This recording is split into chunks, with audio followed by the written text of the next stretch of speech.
Hormuz खुलने की उम्मीद से कच्चे तेल में बड़ी गिरावट आई तो बाजार में रौनक छा गई, लेकिन मुनाफा वसूली और अमेरिकी राष्ट्रपति डोनाल्ड ट्रंप के रास्ता बंद रहने पर ईरान को कड़े हमले की चेतावनी में मार्केट ने अधिकतर बढ़त गंवा दी। शुरुआती बढ़त गंवाते हुए सेंसेक्स डे हाई से 700 पॉइंट से अधिक टूट गया और निफ्टी भी फिसलकर 24,500 के नीचे आ गया। हालांकि निचले स्तर पर इनमें थोड़ी रिकवरी हुई है और ये ग्रीन जोन में बंद हुए। ब्रॉडर लेवल पर भी आज शानदार रौनक दिखी और स्मॉल कैप स्पेस में थोड़ी अधिक। निफ्टी मिड कैप 100 आज 0.18% की बढ़त के साथ बंद हुआ तो निफ्टी स्मॉल कैप 100 में 0.76% की मजबूती आई है। सेक्टर वाइज आज पीएसयू, बैंक और ऑटो सेक्टर ने मार्केट को काफी सपोर्ट किया। निफ्टी ऑटो 1.5% से अधिक तो निफ्टी पीएसयू बैंक आधे फीसदी से अधिक मजबूत हुआ है। जुलाई महीने के मजबूत सेल्स डेटा और ऑटो सेक्टर और आरबीआई की मौद्रिक नीतियों के ऐलान ने सरकारी बैंकों के शेयरों की चमक बढ़ाई है। इस माहौल में आज बीएसई पर लिस्टेड कंपनियों का मार्केट कैप आज 1 लाख करोड़ से अधिक बढ़ गया। अब इक्विटी बेंचमार्क इंडेक्सेस की बात करें तो आज सेंसेक्स 152.05 पॉइंट्स यानी 0.19% की मजबूती के साथ 78,581.00 और निफ्टी 9.75 पॉइंट्स यानी 0.04% की हल्की बढ़त के साथ 24,624.65 पर बंद हुआ है। इंट्राडे में सेंसेक्स 79,055.38 के हाई से 769.64 पॉइंट्स टूटकर 78,285.74 और निफ्टी 24,677.60 पॉइंट्स से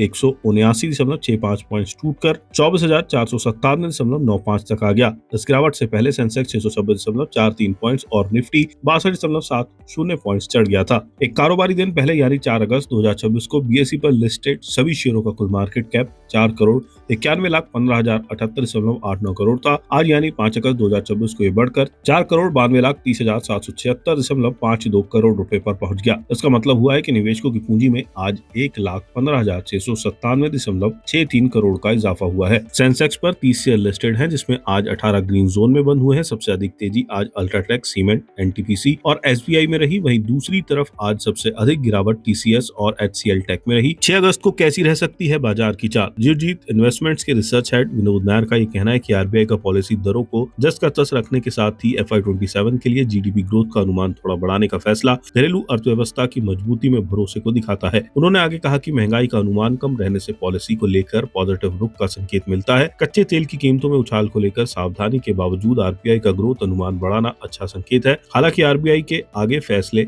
डेटा पर निर्भर करेंगे। बाजार पर बात करते हुए उन्होंने कहा कि वेस्ट एशिया में फिर से तनाव बढ़ने के कारण कच्चे तेल की कीमतों में बढ़त हुई, जिससे बाजार का सेंटीमेंट खराब हुआ है और भारतीय बाजारों ने शुरुआती बढ़त गंवा दी। उन्होंने कहा कि त्योहारों के दौरान मजबूत मांग और आसान फाइनेंसिंग की उम्मीदों के चलते रियलिटी और ऑटो शेयरों ने अच्छा प्रदर्शन किया है, जबकि जीडीपी ग्रोथ के बेहतर आउटलुक और मजबूत घरेलू मांग के कारण मेटल शेयरों में तेजी देखने को मिली। एसबीआई सिक्योरिटीज में टेक्निकल और डेरिवेटिव रिसर्च के हेड सुदीप शाह ने कहा कि निफ्टी के लिए तत्काल रेजिस्टेंस 24,720 से 24,750 जोन में है। अगर निफ्टी इस जोन के ऊपर टिकता है तो ये 24,900 और उसके बाद शॉर्ट टर्म में 25,050 के लेवल तक जा सकता है। वहीं इसके लिए तत्काल सपोर्ट 24,530 से 24,500 के एरिया में है। ग्लोबल कैपिटल मार्केट में एवीपी रिसर्च विपिन कुमार ने कहा कि अभी निफ्टी के लिए 24,600 से 24,700 का सपोर्ट जोन ऊपर की तरफ तत्काल रेजिस्टेंस का काम कर रहा है, जबकि इसके लिए तत्काल सपोर्ट 24,400 के आसपास है। उन्होंने आगे कहा कि इस रेजिस्टेंस जोन के ऊपर की मजबूत क्लोजिंग मिलने पर निफ्टी शॉर्ट टर्म में 24,850 और उससे ऊपर के लेवल तक जा सकता है। इससे विपरीत 24,000 के नीचे जाने पर इंडेक्स वापस 24,100 से 24,000 के लेवल तक गिर सकता है।